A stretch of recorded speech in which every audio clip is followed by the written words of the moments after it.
What kind of future king gives a direct order to turn away the son of a queen at the gates of the palace his own father lives in front of cameras, arriving guests, and the entire watching world? Not behind closed doors. Not through a quiet administrative decision buried in palace paperwork. At the gates. Publicly. Deliberately. With no apology offered afterward. According to sources familiar with the events of that evening, Prince William reportedly gave the instruction himself. And when Tom Parker Bowles, Camilla's eldest son, a man who had spent years attending family events and had done nothing publicly to invite this level of exclusion, arrived at Windsor Castle with his mother's entourage for a major royal charity gala, security authorities turned him away on the spot.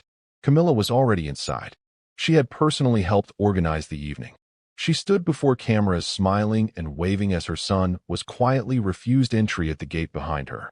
And according to those familiar with what followed, when the last guest had swept through and the cameras finally stopped flashing, the queen consort dropped into a chair inside those majestic walls and fell apart completely.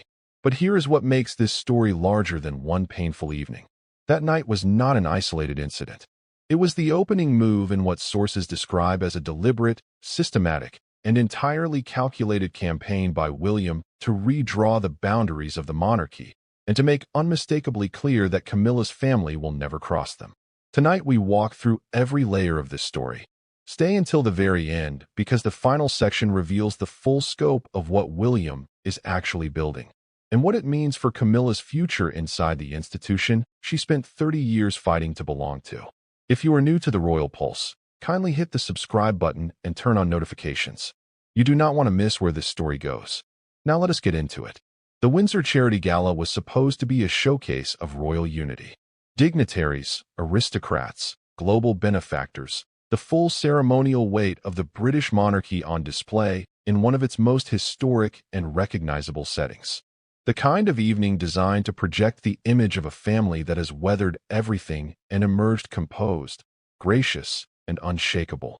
Camilla had been working behind the scenes to ensure her eldest son Tom Parker Bowles would be included among the honored guests. Tom is not a stranger to royal-adjacent circles. He is a well-regarded food critic and author who had attended family events across multiple years. Never in an official capacity, never formally acknowledged as part of the royal apparatus, but present enough that his mother believed the time had come to bring him properly into the fold.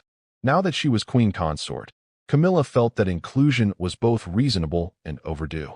She made her request. She pushed for it through every channel available to her. She even brought King Charles into the conversation, reportedly believing her husband could persuade his son to see the situation differently. William saw it entirely differently. This was not a private dinner or an informal family gathering. This was a regal occasion weighted with history, symbolism, and public visibility. And William understands, with a precision that defines everything about how he operates, that symbolism inside the monarchy is never incidental. Every photograph taken at a royal event communicates something. Every name on a guest list sends a signal about who the monarchy values, who it recognizes, and who it does not. When the guest list was finalized, Tom Parker Bowles' name was not on it. Camilla was reportedly stunned. She negotiated. She pressed. She worked through every available avenue. William refused to move. Then came the actual evening. Guests arrived in formal dress. Cameras flashed at the gates. Limousines swept through in a continuous and elegant procession. Tom Parker Bowles reportedly arrived with his mother's entourage expecting to enter. Security authorities, acting on clear instructions, denied him access at the gate. Eyewitnesses described the moment with the particular discomfort of people who understood exactly what they were watching. Tom's visible shock, the brief and suffocating silence, the experience of being quietly turned away while everyone around him swept past into the castle without interruption. Inside, Camilla stood before cameras performing the role of gracious consort, smiling, waving, projecting the composed warmth her public position required, while absorbing what those close to her later described as the most personal and publicly delivered insult she had received since becoming queen consort. People present at the gala said her jaw was visibly clenched. Her hands trembled slightly. For the first time in years, the composure she had spent decades constructing showed its edges. This was not a subtle snub managed discreetly behind closed doors. This was a public statement delivered at the entrance to Windsor Castle with the full weight of royal authority behind it. When the last guest had left and the cameras had stopped, Camilla reportedly dropped into a chair inside the castle walls. Her composure shattered. According to accounts from those familiar with the aftermath, she was visibly tearful, not merely as a queen consort who had been publicly undermined, but as a mother. One staff member present that evening later said it was the expression in her eyes that remained with him afterward. Not immediate anger, complete disbelief, as though she genuinely could not process the fact that William had actually done it. But he had. He had given the order. Her son had been refused entry to a royal gathering she had personally helped organize. And in doing so, William had drawn a line between Camilla's family and the monarchy's inner circle that sources suggest he had no intention of allowing anyone to erase. Camilla reportedly told aides afterward that she had believed they were past this, that she had believed they were family. That line reveals everything about the gap between what she understood her position as queen consort to mean and what William was prepared to allow it to mean in practice. To understand why William acted with such precision and such apparent coldness, you cannot look only at the guest list or the gala or the institutional logic of royal boundary setting. You have to look at Diana. Princess Diana died in Paris in August 1997. William was 15 years old, and the loss did not simply wound him in the way that any child is wounded by losing a parent. It shaped the entire architecture of who he became, the values he carries, the lines he will not cross, and the decisions he makes when the palace's public face and his private convictions point in opposite directions. William watched his mother consumed by the machinery of an institution that was supposed to protect her. He watched the media tear her apart while the palace managed its own reputation around her pain. He was present, in the way that children are present, for the whispered conversations, the visible tensions, the private grief that royal life does not provide adequate language for. And then she was gone. That kind of loss does not produce simple outcomes. It produced in William a quiet, unwavering, and by all accounts deeply personal mission. He would not allow what happened to Diana to happen again, not to Catherine, not to his children, and not to the legacy his mother left behind. He would honor her not through public grief or dramatic gestures, but through the deliberate, measured decisions he made about what the monarchy he would one day lead was and was not permitted to become. So where does Camilla sit inside that emotional framework? Regardless of how effectively the royal communications apparatus has worked to rehabilitate her public image over the years, William has never been able to fully separate Camilla from the role she played in his mother's story. She was not simply his father's longtime companion. She was the presence at the center of a marriage that damaged Diana in ways the public saw only partially and William saw more completely than most. Palace insiders suggest that William's visible gestures of acceptance across the years, the exchanged pleasantries, the diplomatic warmth at official occasions, the support for her elevation to queen consort following Queen Elizabeth II's death, were always exactly that. Diplomatic. Performed. The armor of a man who understood that public division served nobody and private conviction required no audience. Behind the public gestures, sources describe a relationship that has always been chilly, cautious, and carefully managed on William's side. He accepted Camilla's presence in his father's life as necessary to Charles's happiness. He never accepted her as a foundation of the monarchy's future direction. As Camilla's role expanded and her name began appearing in comparisons to Diana, William's tolerance reached its visible edge. Diana was not simply his mother. She was a legacy, a specific and irreplaceable chapter in the monarchy's modern history that William believes has been consistently softened and rewritten to make comfortable space for the woman who caused her significant pain. Camilla's push to include her children in formal royal settings was never a simple logistical request. In William's view, it was a quiet assertion, the final step in a gradual process of legitimizing a lineage that, in his private assessment, had no claim to the inner circle of the British crown. Multiple sources confirm that when William declined Camilla's request, his expression did not change. He did not raise his voice or engage in extended debate. He said no. When pressed, he reportedly said that this was not about a guest list. It was about what the monarchy stood for.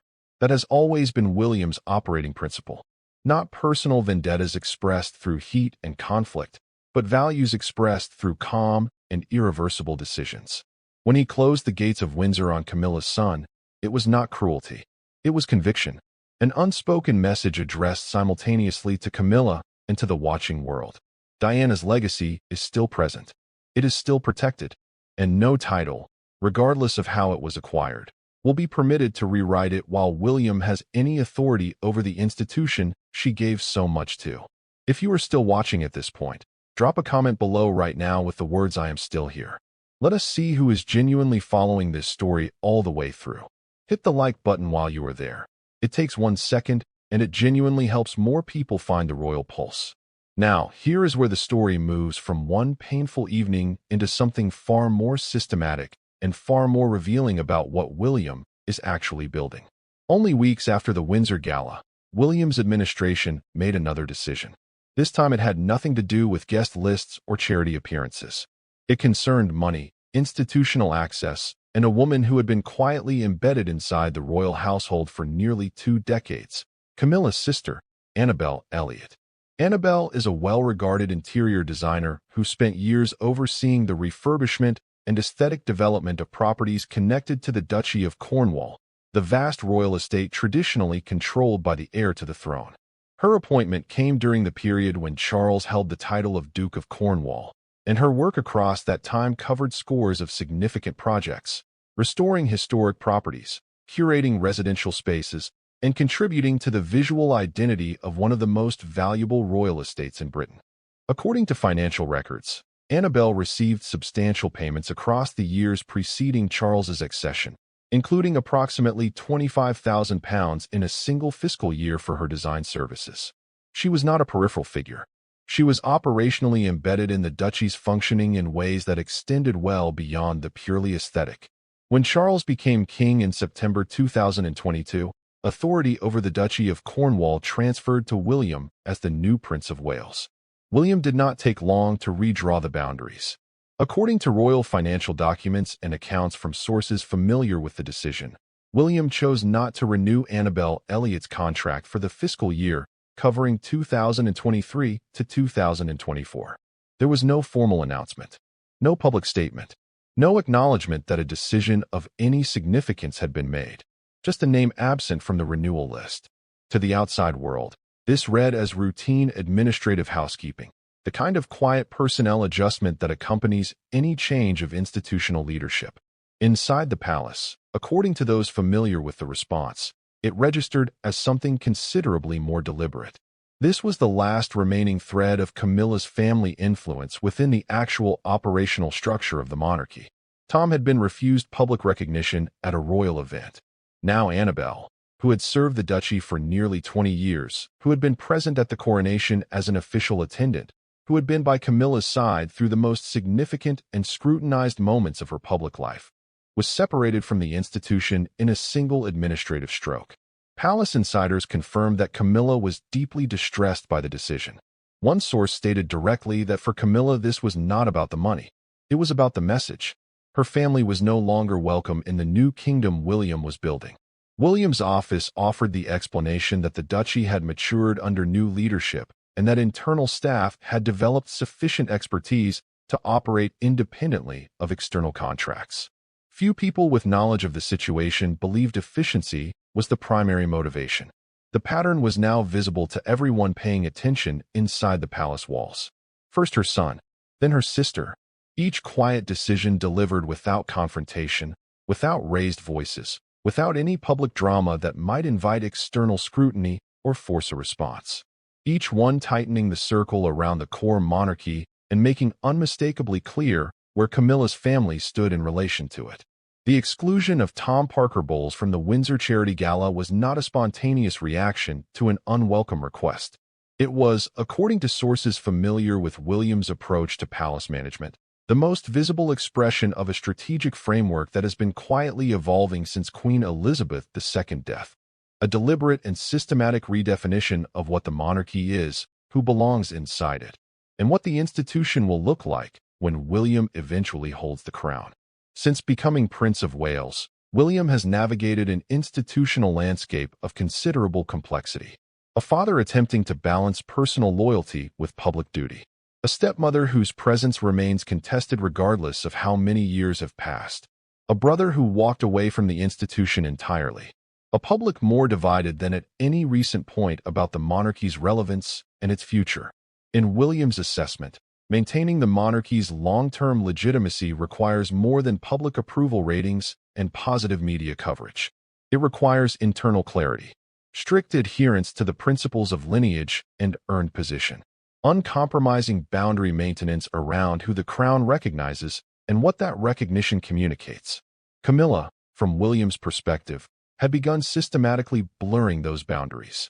Her growing influence with Charles, her consistent and increasingly visible push to have her children recognized within formal royal settings, her quiet but deliberate effort to position herself not merely as a consort fulfilling her ceremonial role, but as a maternal presence shaping the character of a new royal generation. All of it, according to sources familiar with William's private assessment, represented a gradual encroachment on the specific identity of the monarchy that he believes his mother dedicated her life to embodying and that he has committed his own life to protecting.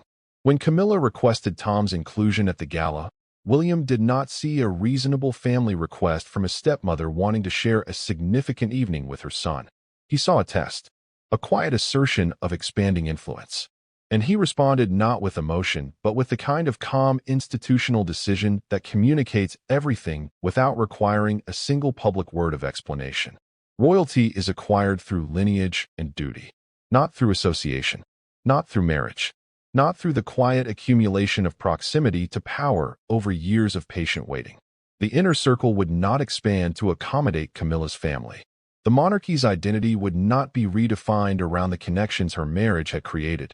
And the legacy of the woman whose memory William has carried since 1997 would not be softened or crowded out to make room for a narrative of inclusion that, in his private view, the history of that marriage does not support. Sources familiar with William's management of the Duchy of Cornwall since his accession to the title describe a consistent pattern of decisions: streamlined spending, reduced favoritism, greater institutional transparency, and the quiet removal of long-standing appointees from the Charles and Camilla era whose positions reflected personal connection rather than demonstrated institutional need. William is building a monarchy that is leaner, more clearly defined, and significantly less susceptible to the kind of personal influence that he believes contributed to the institution's most damaging chapters. To the public, he presents as the composed and modern heir, a husband, a father, a man of evident warmth and genuine commitment to the causes he champions. Inside the palace, he is something more precise than that. A tactician, methodically narrowing the circle, defining the future shape of an institution that will carry his name and his values when the transition eventually comes. Camilla may wear the crown of queen consort, but in the kingdom William is quietly constructing around her, that crown is ceremonial rather than operational. A symbol of a position rather than an instrument of genuine influence. And no matter how close her family has been to the edges of the royal world, they will not be permitted to touch its center while William has any authority over where that center is and who is permitted to stand inside it. What makes the full picture of this situation so striking is how completely it has silenced the woman at the center of it. Camilla has issued no public statements challenging William's decisions. She has given no carefully placed interviews suggesting a different version of events. Those close to her say the toll is becoming visible in ways that her extraordinary discipline cannot entirely conceal. The composure remains. The professional performance of her public role continues without visible disruption. But the spark that defined her gradual and hard-fought rehabilitation across the years has dimmed. A woman who spent 3 decades enduring the most sustained public hostility directed at any figure in modern British royal life, who emerged from that experience with her relationship intact, her position secured, and a degree of public acceptance she had every reason never to expect, now moves through the palace she once believed she had finally conquered with a new and careful quietness. She is fully aware, according to those familiar with her current state of mind, that she will never own this institution in the way she once believed her title entitled her to. That the acceptance she fought for and eventually earned does not extend to the generation that will define the monarchy's next chapter. William has made that truth unmistakably clear. not through confrontation, not through public statements or dramatic gestures that might invite challenge or generate sympathy for her position. Through the quiet, irreversible language of institutional decisions that leave no room for negotiation or reinterpretation. Diana's legacy will not be erased. Not by time, not by title, and not by the gradual, patient, entirely understandable human effort of a stepmother who wanted her children to be recognized inside the family she had joined. This is not tabloid drama dressed in royal clothing.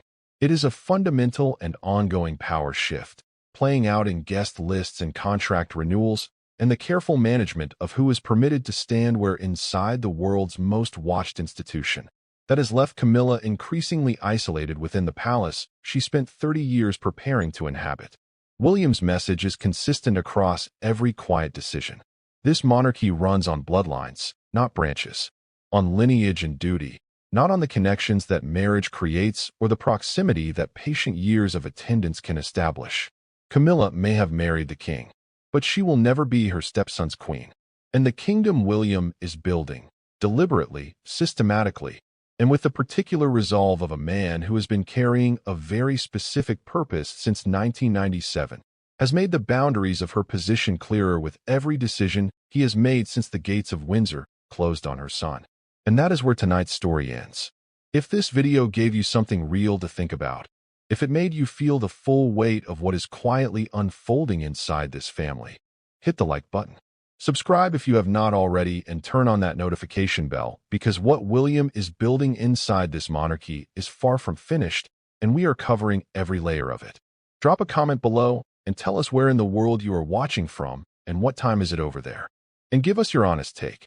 Do you think William is protecting Diana's legacy or has he gone too far in how he is treating Camilla and her family? Every single comment gets read on this channel. We will see you in the next one.